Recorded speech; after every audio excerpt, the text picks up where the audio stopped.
అధ్యాయంలో శ్రీ సాయిబాబా ఎవరు, సత్పురుషులు ఎవరు అనేటువంటి విషయాన్ని గీతలో ఉన్నటువంటి ఒక అద్భుతమైనటువంటి వచనాన్ని ఇందులో రాస్తారు.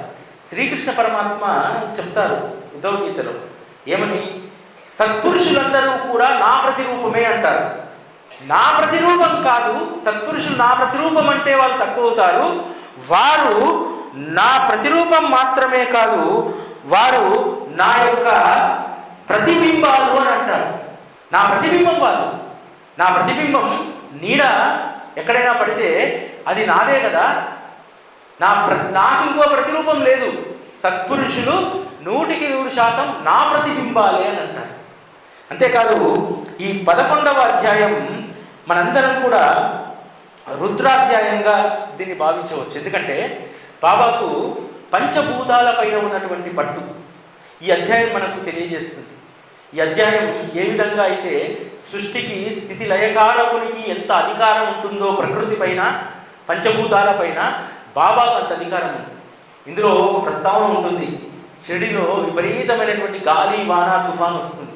ఆ సందర్భాన్ని ఎంత అద్భుతంగా హేమాడ్ పంత్ రాస్తారంటే, మామూలుగా చదువుకుంటూ పోతే మనకు తుఫాన్ వచ్చింది, బాగా జనులందరూ వచ్చారు, బాబా తుఫాన్ నాకారు, బాబాకు పంచభూతాలపైన అధికారం. కానీ ఇందులో వర్ణన ఉంటుంది, ఊర్లో గాలి వాన తుఫాన్ రాగానే మనుషులతో పాటు భయకంపితమైనటువంటి లేగదూడలు, పక్షులు, జంతుగణం, ఊర్లో ఉన్నటువంటి సమస్త జీవులు వచ్చి ద్వారకామై ఒడికొచ్చాయి. ద్వారకామై ఏమన్నా 10 ఎకరాల్లో ఉందా, 4 ఎకరాల్లో ఉందా? చిన్నది ద్వారకామై. ఏదైనా ఉపద్రవం వస్తే మనుషులే కాదు, పశుపక్షాదులు సైతం బాబా ఆవాసం ఉంటున్నటువంటి ద్వారకామయిని చేరేవి. ఎందుకంటే ఊర్లో ఖండోబా ఉన్నాడు, మహాదేవుడు ఉన్నాడు, శని మహారాజు ఉన్నాడు, ఇంతమంది ఉన్నారు. ఎవ్వరు అక్కడికి వెళ్ళేవాళ్ళు కాదు. ఎందుకు బాబా దగ్గరికి వచ్చేవారు? అనేక సంవత్సరాలుగా ఉన్నారు కదా, కులదేవతలు ఉన్నారు, గ్రామదేవత ఖండోబా ఉంది, వీళ్ళందరూ ఉన్నారు. ఎందుకంటే విశ్వాసం అనేటువంటి ఆధారం వీళ్ళకు ఓన్లీ బాబా చరణాల వద్దే దొరికింది. కన్ఫర్మ్ మా జీవితాలను, లేకపోతే మాకు ఉప్పెనొచ్చినా ఏదొచ్చినా ఒక్క సద్గురువు మాత్రమే మమ్మల్ని రక్షించగలుగుతాడు. అందుకని ఖండోబాకు పోలే, మహాదేవుని దగ్గరికి పోలే, శనీశ్వరుని దగ్గరికి పోలే, ఎక్కడికి వెళ్ళలే. ఆ ద్వారకామయిలో కొలువు ఉన్నటువంటి ఆ సత్పురుషుని వద్దకు మాత్రమే వెళ్ళారు. వారు మాత్రమే సమర్థులు, పంచభూతాలపైన వారికి మాత్రమే అధికారం ఉంది, వారి మాట మాత్రమే పంచభూతాలు వింటాయి అనేటువంటి విశ్వాసం. ఇది ఎంత గొప్పదో చూడండి. బాబా పైన మాకు అటువంటి విశ్వాసం ఉందనుకోండి, మనకు నిజంగా మన నెత్తిన ఇప్పుడు ఇది ఇరుగు పడుతున్నా సరే స్థిరంగా కూర్చుంటాం. నమ్మకం లేదనుకోండి, వెనకాల ఉన్నటువంటి వాళ్ళు అటు పారిపోతారు. అంత విశ్వాసాన్ని బాబా పైన కలిగి ఉండాలనేటువంటి విషయాన్ని ఈ అధ్యాయం మనకు తెలియజేస్తుంది. అంతేకాదు ఒక అద్భుతమైనటువంటి సందర్భం ఉంటుంది. మీరెవరి వారైనా కావచ్చు, మీరెక్కడి నుంచైనా రావచ్చు, నా దగ్గరికి వచ్చినటువంటి వాళ్ళందరూ కూడా నా వారే. నువ్వెవరినైనా ఆశ్రయించవచ్చు. బాబా కంటే మీరు వెంకటేశ్వర స్వామిని ఆశ్రయించవచ్చు, శివుణ్ణి ఆశ్రయించవచ్చు, ఇంకో గురువుని ఆశ్రయించవచ్చు. ఆశ్రయించి నా వద్దకు వచ్చినా సరే నేనేం చెప్తా అంటే, నువ్వు దేన్నైతే పట్టుకున్నావో దాన్ని ఇంకా బలంగా పట్టుకోమని చెప్పడానికి ఒక అద్భుతమైనటువంటి సందర్భం. డాక్టర్ పండిట్ నూల్కర్ యొక్క బంధువు షిరిడీకి వస్తాడు. వచ్చి నూల్కర్ సత్పురుషుని దగ్గర సేవ చేస్తున్నాడు, 2 రోజులు ఉండిపోదాం కానీ వస్తాడు. వచ్చినటువంటి ఆయనకు ఏంటంటే, నేను ఆల్రెడీ కాకాపురాణిక్ అనేటువంటి సత్పురుషుని ఆశ్రయించాను. ఒకరిని ఆశ్రయించి ఒకరిని ఆరాధిస్తున్న తర్వాత 2వ వాడికి సాష్టాంగం చేస్తే, 2వ వాడిపైన భక్తి చూపెడితే నా యొక్క శిష్యత్వానికి ఏదైనా ప్రమాదమేమో అనేటువంటిది మనసులో ఉంటుంది. కానీ ఏం జరుగుతుంది, దాదా కేల్కర్తో సహా పూజా సామాగ్రి పట్టుకొని పోతే అందరికంటే ముందుకు పోయి బాబా యొక్క మోమును ఒక చేయితో ఇలా పట్టుకొని ఇంకో చేయితో త్రిపుండాన్ని గీస్తాడు కదా. అసలు ఆ సాహసం ఎవరు చేయరు బాబాకు. బాబాకు పూజ చేసినప్పుడు కేవలం ఇక్కడ మెడ కింద మాత్రమే మహల్సాపతి గంధాన్ని రాస్తాడు. కానీ బాబా ఒక్క మాట మాట్లాడలేదు. బాబా తన శరీరాన్ని ఎవరిని తాకనిచ్చేటువంటి వారు కాదు, ఒక పాదాలను తప్ప. శిరస్సును కానీ వారి మోమును కానీ తాకాలంటే హడలు, బాబా కోపగించుకుంటాడని చెప్పి. అటువంటిది డాక్టర్ పండిట్ వచ్చి వారి యొక్క 2 చెంపలను ఇలా పట్టుకుని త్రిపుండం గీస్తే దాదా కేల్కర్ లాంటి వాళ్ళకు అసూయ పుట్టింది. ఏం బాబా, ఇన్ని రోజుల నుంచి నేను ప్రతిరోజు నీ పాద పూజ చేస్తాను, ప్రతిరోజు చేస్తాను, మేము మీ మొహం పట్టుకుంటే ఎప్పుడైనా మా మీదికి కోపంతో దుంకుతావు, అటువంటిది ఆ పండిట్ వచ్చి నీ మోము పట్టుకుంటే ఒక్క మాటైనా మాట్లాడకపోతుంది అంటారు. అప్పుడు బాబా అంటాడు, దాదా ఆ వచ్చినటువంటి ఆ బ్రాహ్మణుడు తాను గొప్ప జాతి బ్రాహ్మణుడు అని అనుకున్నాడు. నాలాంటి వారి యొక్క ఫకీర్ వద్ద తను ఉండడము, నన్ను దర్శించుకోవడము తన బ్రాహ్మణత్వానికి ఇబ్బంది అని చెప్పి అనుకున్నాడు. కానీ ఏం చేయను దాదా, అతను అంత ప్రేమతో వచ్చి నా మోమును పట్టుకొని నేను తక్కువ జాతి వాడినైనా అనేటువంటి దాన్ని చూడకుండా నాకు త్రిపుండాన్ని గీస్తే నేను ఎలా కాదంటాను? ఎంత అద్భుతమైనటువంటి సందర్భం కదా! ఎంత తక్కువ చేసుకున్నాడు బాబా. నేను కడజాతి వాడిని అనుకున్నాడు, మరి అంత గొప్ప బ్రాహ్మణుడు నా కడజాతి మోమును పట్టుకుంటే నేను కాదంటానా అని అంటాను. నిజంగా బాబా ఎంత తనను తాను ఆ రోజు తగ్గించుకున్నాడు కాబట్టి భగవంతుడు నిర్దేశించినట్టు సద్గురువు ఎలా తన ప్రస్థానాన్ని కొనసాగించాలో అలా కొనసాగించారు కాబట్టే ఈరోజు ఏం జరుగుతుంది? రాజవైభవం. మన ఇంట్లో ఈరోజు మనం కట్టుకోవడానికి కొత్త వస్త్రం లేకపోతే దిగులు చెందాం. బాబా సేవ చేసేటువంటి వాళ్ళు, మందిరం నిర్వహించేటువంటి వాళ్ళు ఈరోజు బాబాకు ఏదైనా వెలిసిన వస్త్రం కడితే మనసు అంగీకరించదు. కట్టిన వస్త్రమే కట్టినా ఒక్కొక్కసారి మనసు అంగీకరించదు. బాబా మహారాజు, ఆయనకు రోజు నూతన వస్త్రాలు కావాలి, మెడలో మాల మాడిపోకూడదు. ఈ ప్రేమ ఎక్కడి నుంచి వచ్చింది? ఎలా వస్తుంది? తత్వాన్ని అర్థం చేసుకుంటే వస్తుంది. బిడ్డలు ఇచ్చాడని కోరిక తీరిందంటే బాబా పైన ప్రేమ ఎన్నో ఉంటుంది. బిడ్డ సుఖప్రసవమై మనవడు పుట్టిందాక బాబా పైన ప్రేమ ఉంటుంది. బాబా పైన శాశ్వతమైనటువంటి ప్రేమ ఉండాలంటే ఆయన తత్వాన్ని మనం అర్థం చేసుకోవాలి. అర్థం చేసుకున్నప్పుడు మాత్రమే బాబా పట్ల మనకు శాశ్వతమైనటువంటి ప్రేమ ఏర్పడుతుంది. అంతేకాదు, ఇదే అధ్యాయంలో బాబా అహంకారంతో కూడుకున్నటువంటి నేను పెద్ద గర్విణి, ఇక్కడ ఈ కథల్లోనేమో తను కాకాపురానికి సేవ చేస్తున్నాను కాబట్టి నేను ఉత్తమమైనటువంటి బ్రాహ్మణుణ్ణి, నేను కడజాతి ఈ సాధువును ముట్టుకోవద్దనుకుంటాను. కానీ బాబా ఏం చెప్తారు తెలుసా? అతనికి ఎంత గొప్ప పరిణితి కలిగిందంటే ఒక మాట చెప్తారు బాబా, నీ గురువును ఇంకా ఎక్కువగా సేవించుకో అని చెప్తారు. అతనిలో గురుభక్తిని మరింతగా పెంచాడు. ఎందుకంటే కడజాతి సాధువు అని చెప్పి భావించినటువంటి డాక్టర్ పండిట్కు తన గురువు రూపంలో దర్శనమిస్తాడు కదా, వెళ్ళి ఆశ్చర్యపోతాడు. పూనాలో ఉన్నటువంటి కాకాపురానికి షిరిడీకి ఎలా వచ్చాడనే ఆలోచన లేదు. గురువు కనిపేగానే అలవాటు ప్రకారం వెళ్ళి త్రిపుండానికి ఇస్తాడు. అంటే నీ గురువు పట్ల ఇంకా నువ్వు భక్తి శ్రద్ధలను పెంచుకో అని చెప్పి బాబా చెప్పాడు. ఆ తర్వాత డాక్టర్ పండిట్ తన జీవితంలో రిటైర్ అయిన తర్వాత తన జీవితాన్ని సంపూర్ణంగా కాకాపురానికి సేవకు వినియోగించాడు. అంటే వచ్చినటువంటి వాడు ఫలితం పొందకుండా ఎవడు వెళ్ళడు. బాబా దగ్గరికి వచ్చినటువంటి వాడు ఫలితాన్ని ఇస్తాడు. నీలో ఉన్నటువంటి ద్వంద్వ దృష్టిని, నీలో ఉన్నటువంటి భేదభావాన్ని, వీటన్నింటినీ కూడా తొలగిస్తాడు. కేవలము ఏకోముకుని చేస్తాడు. అందుకనే ఈరోజు మనం అదృష్టవంతులం. ఏకనామం ఏకరూపం, ఇవే మనల్ని ధరింపజేసేవి. నానా రూపాలు అన్నీ భగవంతునియే కావచ్చు, కానీ మనం కలియుగంలో ధరించాలంటే ఏకరూపం ఏకనామం. ఓం నమ శివాయ అయినా, ఓం శ్రీ సాయిరామ్ అయినా, ఓం వెంకటేశాయ నమః అయినా, శ్రీమాత్రే నమః అయినా, ఏదైనా ఒకదాన్నే పట్టుకోండి. ఎందుకంటే మనస్సు చాలా చంచలమైనటువంటి దుంకుతా ఉంటుంది. ఆ దుంకేటువంటి మనస్సును మనం అదుపు చేయాలంటే ఏకనామం ఏకరూపం, ఇవే మనల్ని తరింపజేసేవి. అదేవిధంగా ఇదే అధ్యాయంలో అహంకారంతో ఉన్నటువంటి వాళ్ళను ఒక్క మెట్టు కూడా ఎక్కనిచ్చేటువంటి వాళ్ళు కాదు. ఆజీ సిద్ది ఫాల్కే మక్కా మసీద్ యాత్రలు చేసి వస్తాడు. చేసి వచ్చినటువంటి అతనిలో ఒక గర్వం ఉంటుంది. తను ఆజీని ఈ రోజంటే మక్కా మసీద్ యాత్రలు చాలా ఈజీగా చేయగలుగుతున్నారు. ఆ రోజులు చాలా కష్టం. మక్కా మసీద్ యాత్ర చేసినాడు ఆ రోజులు చాలా అరుదుగా ఉంటారు. మక్కా మసీద్ యాత్ర చేసి వచ్చాను, ఎక్కడికి పోయినా నాకు రెడ్ కార్పెట్ వేశారు, కానీ బాబా ఎందుకు నన్ను రానియట్లేదు, ఎలా రానియడో చూస్తా అని చెప్పి బాబా ఏ విధంగా అయితే మొండిగా ఫాల్కేని రానియలేదో అంతే మొండిగా 8 నెలలు చావడి ముందు గుడిసేసుకొని గుడారం వేసుకొని ఉంటాడు కదా, 8 నెలలు వెయిట్ చేస్తాడు. 8 నెలలు. మనము ఏదన్నా ఉత్సవం రోజు షిరిడీకి వెళ్ళి దర్శనానికి పోదామంటే క్యూ లైన్ పెద్దగా ఉంది, 4 గంటలు అయింది, ఏముంటాడులే క్యూ లైన్లో అనుకుంటాను. ఆజీ సిద్దిఫాల్కి 8 నెలలు ఉన్నాడు. ఎప్పటి వరకు ఉన్నాడు? బాబా అనుగ్రహం దొరికేంత వరకు అక్కడే ఉన్నాడు. ఆ అనుగ్రహం దొరికిన తర్వాతనే మళ్ళీ తన గ్రామమైనటువంటి కళ్యాణ్కి వెళ్ళాడు. ఆఖరికి శ్యామ సహకారంతో బాబా యొక్క సహచర్యాన్ని పొందగలుగుతాడు. దానికి కూడా ఎన్ని పరీక్షలు పెడతాడు బాబా? 40,000 రూపాయలు 4 వాయిదాల్లో ఇస్తావా అని అడుగుతాడు. బాబా అడిగితే 40,000 రూపాయలు 40 లక్షలు ఇస్తా అంటాడు. ద్వారకామాయిలో రేపు మేకను వధిస్తున్నాము, నీకు మాంసం కావాలా, వృషణాలు కావాలంటే బాబా కులం వారి యొక్క ఎంగిలి ఉచ్చిష్టం ఇస్తే చాలు అని అంటాడు. ఇరుకైనటువంటి ఆ బావి సందులోకి వస్తాడేమో అడుగనంటే ఏదో రకంగా నేను రాగలుగుతాను అని అంటాడు.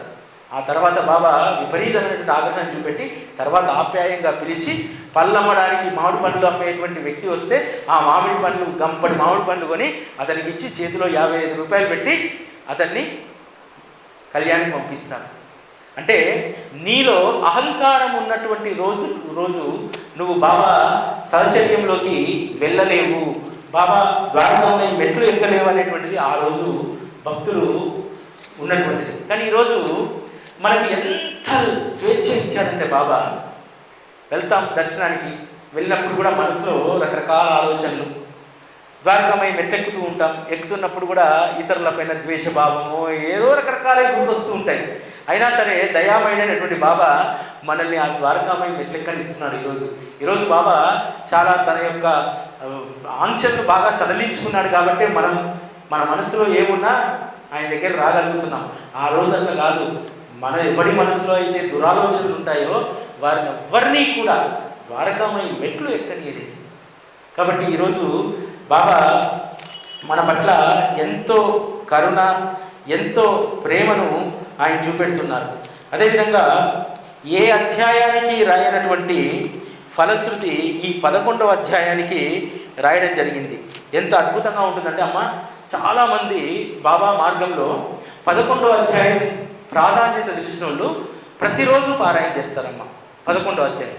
ఎందుకంటే చాలా తక్కువ అధ్యాయాలు, 11వ అధ్యాయానికి 15వ అధ్యాయానికి మాత్రమే బాబా హేమాడ్ పంతు ఒక ఫలశ్రుతిని రాస్తారు. ఇందులో ఫలశ్రుతి ఎంత అద్భుతంగా రాస్తారంటే, భక్తి శ్రద్ధలతో నిత్యం ఈ అధ్యాయాన్ని పారాయణ చేస్తే ఆపదల నుండి విముక్తి అవుతారు. మీకు ఏదైనా ఆపద వచ్చినప్పుడు, సంకటం వచ్చినప్పుడు ఖచ్చితంగా 11వ అధ్యాయం జరగండి. ఇంకా అధికంగా చెప్పాలంటే నిర్మలమైనటువంటి మనస్సుతో, నిష్ఠ నియమాలతో సాయి భక్త పరాయణులైతే శాశ్వతమైనటువంటి సనాతన బ్రహ్మను పొందగలుగుతారు.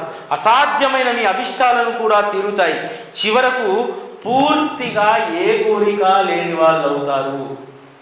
మీ ఆపదను తొలగించుకోవాలన్నా, మీరు ఏ కోరిక లేనటువంటి వారుగా మీరు మారాలన్నా 11వ అధ్యాయాన్ని మాత్రం తప్పకుండా మీరు పారాయణ చేయండి అమ్మా.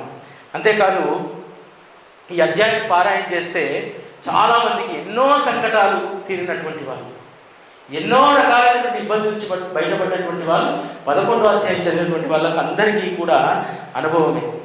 12వ అధ్యాయం చాలా అద్భుతమైనటువంటిది. ఎందుకంటే ఈ అధ్యాయంలో ఏమాటని చెప్తారు, బాబాను ఆశ్రయించినటువంటి భక్తులు విశ్వాసం అనేటువంటి ఆధారాన్ని పట్టుకొని వారు గమ్యం చేరుతారు. కానీ శాస్త్ర పండితులు చివరి వరకు కూడా వాదనలతోనే మిగిలిపోతారు. అంతే కదా, బాబాను ఆశ్రయించడానికి మనం ఏమైనా ఆలోచించామా, సంకోచించామా? బాబాను ఒక విషయం అడుగుతాం, ఒక కోరిక కోరుతాం, సంకోచం ఉంటుందా? అందులో ఏ సంకోచము ఉండదు కదా. కాబట్టి బాబా మార్గంలో మనందరము కూడా ఎంత అదృష్టవంతులం అంటే విశ్వాసం అనేటువంటి దారాన్ని మనము పట్టుకున్నాము. అదేవిధంగా ఆ విశ్వాసం అనేటువంటి దారంతోనే మన జీవితాన్ని ఒక్కొక్క మెట్టు ఎక్కగలిగేటువంటి శక్తిని కథాశ్రవణం మనకిస్తుంది. ఈ గురుకథ ఒక్కటే చాలు, విశ్వాసం అనేటువంటి ఆ దారాన్ని మనం చేతికి అందిస్తుంది. గురుకథ లేకుండా విశ్వాసం అనేటువంటి దారాన్ని మనం పట్టుకోలేమమ్మా. ఆ దారం నీకు అందదు. ఎంతసేపు భక్తిలోనే ఉంటాము, పూజలోనే ఉంటాము. విశ్వాసం అనేటువంటి ఆధారం దొరకాలంటే మాత్రం ఒక్క శ్రీ సాయి సచ్చరిత మాత్రమే. అదేవిధంగా మనం అనుకుంటాము, చాలామంది బాబా దయామయుడు, బాబా భక్తవత్సలుడు, కోరినవన్నీ ఇస్తాడని చెప్పి మన మాట బాబా వింటాడని కాదు. ఇక్కడ అద్భుతమైనటువంటి మాట రాస్తారు. బాబా తన ఇష్టానుసారం వ్యవహరించేటువంటి దైవం, ఎవరికి ఆయన లొంగడు. తన ఇష్టానుసారమే తను నడుస్తారు. అంతేకాదు, ఎవరైనా సరే ఇతరులకు అపకారం చేస్తే, ఇతరులను ఇబ్బంది పెడితే ఆయన మనస్సు బాధపడుతుంది.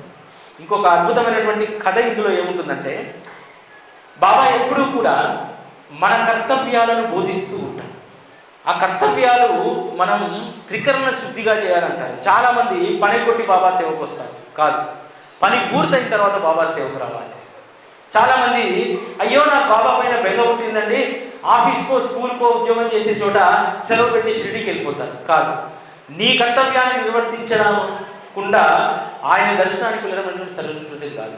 కాకా మహాజని గోకులాష్టమికి 3 రోజులు, ఎందుకంటే కన్నుల పండుగ జరిగేది గోకులాష్టమి, ఆ గోకులాష్టమికి 3 రోజులు ఉందామని వస్తాడు. ఎప్పుడూ బాబా అడగడలా, విచిత్రంగా అడుగుతాడు, నీ తిరుగు ప్రయాణం ఎప్పుడు అంటాడు. అరే వచ్చిందే ఇప్పుడు, తిరుగు ప్రయాణం గురించి అడుగుతాడేంటినే అని చెప్పి, బాబా మీ ఇష్టం అంటాడు. రేపు ఉదయాన్నే బయలుదేరంటారు. ఉదయాన్నే మనస్సుకు ఇష్టం లేదు కానీ బయలుదేరాడు. విషయం ఏమిటి, అక్కడ తను పనిచేస్తున్నటువంటి ఆఫీసులో అనారోగ్యంతో ఇంకో గుమాస్తా సెలవు పెడతాడు. యజమాని హైరానా పెడుతుంటాడు. ఉన్నటువంటి ఈ వ్యక్తి షిరిడీకి వెళ్ళాడు, బాబా అనుమతి ఉంటే తప్ప రాడు. ప్రతిసారి కాకామాజన్ ఏంటంటే 5 రోజులు సెలవు పెడతాడు, 10 రోజుల తర్వాత వస్తాడు. ఎందుకయ్యా 10 రోజుల తర్వాత వచ్చామంటే, బాబా నాకు అనుమతి ఇవ్వలేదు. కాబట్టి ఇతను ఎప్పుడు వస్తాడో వెంటనే టెలిగ్రామ్ ఇస్తాడు. ఆ టెలిగ్రామ్ షిరిడీకి చేరకంటే ముందే కాకామాజన్ ఆఫీస్కి వచ్చేస్తాడు. తర్వాత రీపోస్ట్లో మళ్ళీ కాకామాజన్ ఇంటికి ఆ టెలిగ్రామ్ వస్తుంది. అప్పుడు అర్థమవుతుంది, నా కర్తవ్యానికి సంబంధించినటువంటి దాంట్లో కూడా బాబా ఎంత నిశితంగా పరిశీలిస్తున్నాడు. ఇక్కడ నా అవసరం ఉంది ఆఫీస్లో, అందుకనే బాబా 3 రోజులు ఉందామని వెళ్ళినటువంటి వాడిని మరుసటి రోజే పంపించేశాడు. ఎందుకంటే కాకామాజని బయలుదేరినప్పుడు ఆ గుమాస్తా బాగానే ఉన్నాడు. బయలుదేరిన తర్వాత రోజు ఆ గుమాస్తాకు ఆరోగ్యం బాగలేదు. మనకు చాలామంది డౌట్ వస్తుంది, బాబాకు ఇవన్నీ ముందే తెలుసు కదండి, మరి అప్పుడు రాకుండానే రైలు టికెట్ దొరకకుండా ఆపొచ్చు కదా. అనుభవం ఎలా వస్తుంది? అనుభవం రావాలంటే మనం ఖచ్చితంగా తట్టి కింద పడాల్సిందే, మోకాలు బలగాల్సిందే. అప్పుడే అనుభవం వస్తుంది. బాబా నువ్వు చెప్తే వినలేదు, మోకాలు పగిలిందంట. అదేవిధంగా మరి అనుభవం లేకపోతే బాబా యొక్క సర్వజ్ఞత గురించి ఎవరూ కూడా మన కర్తవ్యాలను విస్మరించకూడదనేటువంటి విషయాన్ని ఎట్లా కాకామాజనికి అవగతం అవుతుంది? దుమాల విషయంలో మళ్ళా ఇందుకు చాలా భిన్నంగా ఉంటుంది. ఇదే అధ్యాయంలో దుమాలు నిఫాడ్లో కేసు కోసము వెళ్తూ ఉంటే ఇంకొక రోజు సమయం ఉంది కదని చెప్పి షిరిడీలో ఆగుతాడు. ఆగి తెల్లారి నిఫాడ్ వెళ్ళాలని బాబా అనుమతి తీసుకుంటే బాబా అనుమతి ఇవ్వడు, 4 రోజులు ఆగిపోదులే అంటారు. కానీ ఇతని మనసు మొదట ఆందోళనగా ఉంది. అరే అక్కడ కేసుకు నేను వెళ్ళకపోతే ప్రత్యర్థి లాయర్ చెప్పిందే నమ్మి జడ్జి తీర్పిస్తాడేమో, నా కక్షిదారు ఇబ్బంది పడతాడేమో అనేటువంటి దాంట్లో ఆ ఆందోళనలో ఉన్నాడు. కానీ కొద్ది సమయం తర్వాతనే ఆ ఆందోళన పటాపంచలైపోయింది. సరే అక్కడ ఏమి జరుగుతుంది అనేటువంటిది సర్వజ్ఞత అయినటువంటి బాబాకు తెలుసు కదా, నేను ఎందుకు బాధపడాలని చెప్పాను. తర్వాత తన స్థానానికి పూణేకి వెళ్ళిపోతాడు. వెళ్ళిపోయిన తర్వాత నిఫాడ్లో పనిచేసేటువంటి ఒక లాయర్ ఒక రోజు కనిపిస్తాడు. నేను పలానా రోజు రాలేదు, ఆ రోజు కేసులన్నీ ఏమయ్యాయి అని అంటే, ఇప్పుడంటే ఆన్లైన్లో అన్నీ చూసుకోవచ్చు, కేసులు స్టేటస్ ఏంది, ఎప్పుడు మళ్ళీ డేట్లు ఉన్నాయి ఇవన్నీ. కానీ అలా కాదు, ఆ రోజుల్లో ఎవరైనా లెటర్ రాయాలి, అతను ఎవరికైనా లెటర్ రాయాలి. ఆ రైల్లో వస్తున్నటువంటి వ్యక్తి లాయర్ని అడుగుతాడు, ఏమైంది ఆ రోజు పలానా రోజు అంటే, ఆ రోజు జడ్జికి విపరీతమైనటువంటి కడుపు నొప్పి వచ్చి కోర్టుకు రాలేదు, కేసులన్నీ 4 రోజులకు వాయిదా పడ్డాయంట. అంటే అనవసరంగా తన బిడ్డ నిఫాడ్ దాకా ప్రయాణం చేసి ఇబ్బంది పడేది కంటే కూడా తన చరణాల వద్ద సుఖంగా ఉండాలని చెప్పి బాబా భావించాడు. అంటే మన జీవితంలో ఏది చేసినా బాబా అది మన శ్రేయస్సు కోసం అనేటువంటి దాన్ని మనం నమ్మాలి. అంతేకాదు ఆ రోజు భక్తులకు బాబా ఇచ్చినటువంటి అనుభవాలు ఎంత గొప్ప అంటే, చాలామంది బాబా మీద భక్తితోటి చాలామంది వచ్చేవాళ్ళు. వాళ్ళ వెనకాల వచ్చేటువంటి వాళ్ళకు భక్తి ఉండేది కాదు, మోమాటానికి వచ్చేవాళ్ళు. అట్లానే ఒక డాక్టరు తన మిత్రులందరూ షిరిడీ పోతున్నా అంటే, సరే నేను వస్తాను కానీ నేను ఆ ఫకీర్కు సాష్టాంగ నమస్కారం చేయను, వారికి దక్షిణ సమర్పించను అని అంటాడు. సరే నువ్వు రావయ్యా, అందరం కలిసి వచ్చాం కదా, మళ్ళీ అందరం కలిసి వెళ్ళాలి రా అని చెప్తూ తీసుకెళ్తాను. ద్వారకామయ్య దగ్గరికి వెళ్ళేసరికి మిగతా వాళ్ళు సాధారణంగా నడుస్తున్నారు, ఈ డాక్టర్ రివ్వడిగా నడుచుకుంటూ వెళ్ళి ద్వారకామాయిలోకి వెళ్ళి బాబా పాదాల పైన పడతాడు. అడుగుతారు మిత్రులు, అరే నువ్వు అసలు బాబాకు సాష్టాంగం చేయమన్నావు, బాబాను అసలు దక్షిణ సమర్పించమన్నావు, సాష్టాంగం చేసావు, దక్షిణ సమర్పించావు, ఏంది కథ అని అడుగుతాడు. ఏంది కథ ఏమిటి? అల్లంత దూరాన నుంచి నా నీలిమేఘ శ్యాముడు కనిపించాడు. నీలిమేఘ శ్యాముడు అంటే నాకు ఎంత ప్రాణమో తెలుసుగా, రాముడు అంటే. రాముడు కనిపించగానే సాష్టాంగం చేశానని చెప్పి. నిజంగా ఆ డాక్టరు తలకిందులుగా తపస్సు చేసినా రాముడు దర్శనం దొరకదు. కానీ బాబా పైన ద్వేషభావం ఉన్నా సరే, బాబా ఒక ఫకీర్ అనేటువంటి భావం ఉన్నా సరే, కానీ బాబా అతని ఇష్టదైవాన్ని తన రూపంలో చూపెట్టాడు కదా, రాముడిగా దర్శనమిచ్చాడు కదా. అసలు సాధ్యమా? కలియుగంలో రాముడు కృష్ణుడు సాక్షాత్కారం కావడం, వారి రూపాన్ని చూడడం సాధ్యమా? ఊహించుకోవడం కూడా అతి కష్టం కదా. అటువంటి దాన్ని ఎంత సునాయాసంగా రాముడి రూపంలో బాబా దర్శనం ఇచ్చేసి ఎన్నో రోజులుగా కొలుస్తున్నటువంటి రాముణ్ణి తను ప్రత్యక్షంగా చూశాననేటువంటి అనుభవం ఆ డాక్టర్ పొందుతారు కదా. డాక్టర్ పశ్చాత్తాపడతారు, నేను ఎంత పాపం చేశాను, సరే నేను ఈ పాపంకు నేను ఏదైనా ప్రక్షాళన చేసుకోవాలి, బాబా మళ్ళీ పిలిస్తే తప్ప నేను ద్వారకామాయికి వెళ్ళను అని అంటారు. కానీ ఒక 9 సంవత్సరాల తర్వాత ఒక మిత్రుడు షిరిడీలో కనిపిస్తాడు. అతను కనిపించగానే ఆనందం ఎక్కువైపోయి ఇద్దరు కలిసి ద్వారకామాయికి వెళ్తారు. వెళ్ళగానే డాక్టర్ ముందుకు పిలిచాడు. ఏమయ్యా నిన్ను ఎవడన్నా ఇక్కడ రమ్మని పిలిచాడా, ఎందుకు వచ్చావు అంటారు. రానని చెప్పి 3 రోజులు ఉపవాసం చేసుకుంటూ వాడాలో కూర్చున్నా. 4వ రోజు స్నేహితుడు రాగానే వచ్చాడు. బాబా అడుగుతాను, నిన్ను ఎవరైనా పిలిచారా ఇక్కడికి అని చెప్పి. ఏం నిర్ణయించుకున్నాడు? బాబా పిలిస్తే తప్ప నేను రాను, అప్పటి వరకు ఉపవాసం చేసి వాడాలోనే ఉంటానన్నాడు. కానీ బాబా పిలవకుండానే వెళ్ళిపోయాడు. చాలామంది ఇటువంటి పనులు చేస్తూ ఉంటారు. ఒక్కొక్కసారి చాలా భక్తి ఉన్నటువంటి వాళ్ళు కూడా కొన్ని పరిస్థితుల్లో, నాకు తెలిసినటువంటి ఒక కుటుంబంలోనే 2 ఆడపిల్లల సమస్య ఉంటే, 2 ఆడపిల్లలు కాపురం అదైపోయి పుట్టింట్లో ఉంటుంటే, బాబా నేను నిన్నేళ్ళ నుంచి కొలుస్తున్నాను, నేను కొలవనని చెప్పి బాబా చిత్రపటాన్ని తిప్పిపెట్టింది ఒక ఆవిడ. ఊరుకుంటాడా బాబా? ఊరుకోడు. ఏదో ఒక రూపంలో బాబా ఇంటికి వెళ్ళారు. సాయి టీవీ రూపంలో ఆ ఇంటికి వెళ్ళి ఆ సాయి టీవీని చూసిన తర్వాత ఒక ప్రేమ కలిగింది బాబాలో. బాబా యొక్క ప్రేమను తను అర్థం చేసుకుంది. తెల్లారి మళ్ళీ బాబా ఫోటోని తిప్పిపెట్టిన తర్వాత సంవత్సరంలోపు 2 ఆడపిల్లల కాపురాలు సెట్ అయిపోయాయి. ఈ మొండి పట్లు, ఈ మూర్ఖపు ఆలోచనలు బాబా దగ్గర మానేసేయాలి. మనం చాలామంది చేస్తూ ఉంటారు. నేను అలిగానండి బాబా పైన. ఇటీవల కాలంలోనే ఒక ఆవిడ ఇట్లే మన దగ్గరికి వచ్చినప్పుడు ఒక మాట అంది, నేను బాబా పైన అలిగానండి, మంచి అల్లుడిని ఇచ్చాడు, కూతురు జాబ్ చేస్తుంది, కూతురు లక్షలు సంపాదిస్తుంది, అల్లుడు లక్షలు సంపాదిస్తున్నాడు, ఒక బిడ్డనిస్తే తప్పేంటి, నేను అలిగాను. బిడ్డ పుట్టింది సంవత్సరంలో. ఏం చెప్తావు అప్పుడు బాబాకు? బాబా పైన వేసినటువంటి ఆ నింద అలక ఏం పెట్టి తీరుస్తావు మళ్ళీ నువ్వు? అంటే ఇవన్నీ కూడా ఒక మూర్ఖమైనటువంటి ఆలోచన. ఇవన్నీ కూడా మనకు సచరితను నిశితంగా మనం అవగాహన చేసుకుంటే మనకు అర్థమవుతుంది.